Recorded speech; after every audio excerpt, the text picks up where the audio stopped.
Hey folks, Rodney Dangerfield here, chilling out with my American Flyer trains. When I'm alone with my railroad, I don't have to worry about anybody giving me no respect. Today I'm running a customized blue dock cider locomotive. It's the smallest engine I have. As I'm watching it go around and around the track, it brings back memories when I was small, especially my early childhood. I grew up in a big family, and from the beginning I felt like folks didn't give me any respect, being the 13th out of 12 kids.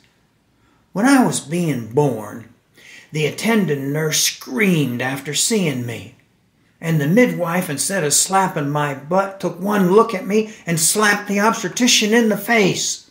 He dropped his cigar, and I picked it up and started sucking on it. Some babies are breastfed, some are bottle-fed. I was cigar-fed. The obstetrician, seeing me puffing away, quit his job and descended into a dissolute, living in the gutter lifestyle. That's right, he became a politician. My parents were very religious. My dad was Roman Catholic, and my mom was Episcopalian, I think. They asked a priest to come to the hospital to bless me. However, when he saw me smoking a cigar, he immediately called his friend Father Guido, the exorcist.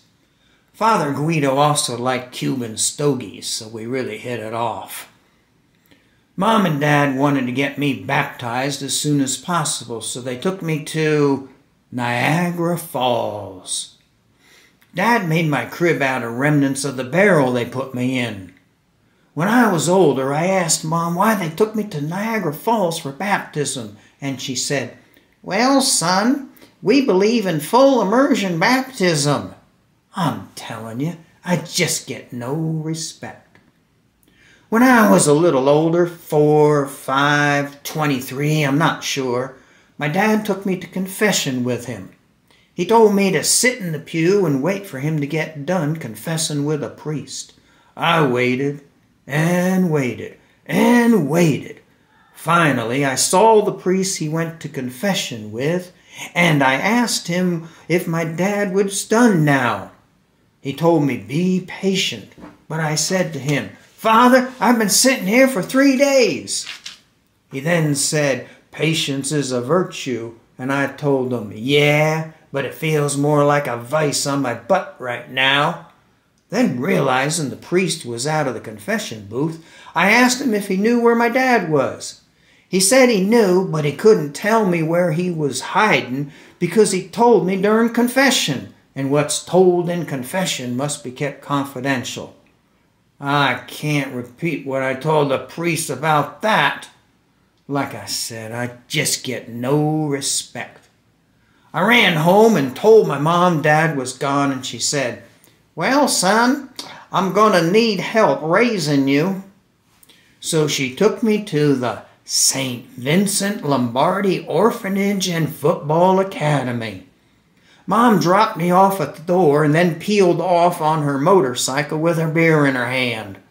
I knocked on the door, and this young kid opened it, saw me, and said, "Coach, Coach, the new tackling dummy is here."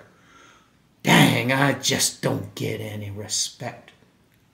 Then I saw the headmaster/head coach come marching down the hallway with her assistant coach. Man, the head coach was this huge, mean-looking nun. Sister Blister was her name. The assistant coach was a pit bull. They were a snarly, nasty-looking couple. In fact, the expressions on their faces looked the same. The only way you could tell them apart was that one had lipstick on her lips. And that was the pit bull. Actually, it really wasn't that bad there. The pit bull and I really hit it off well together. We liked smoking the same cigars.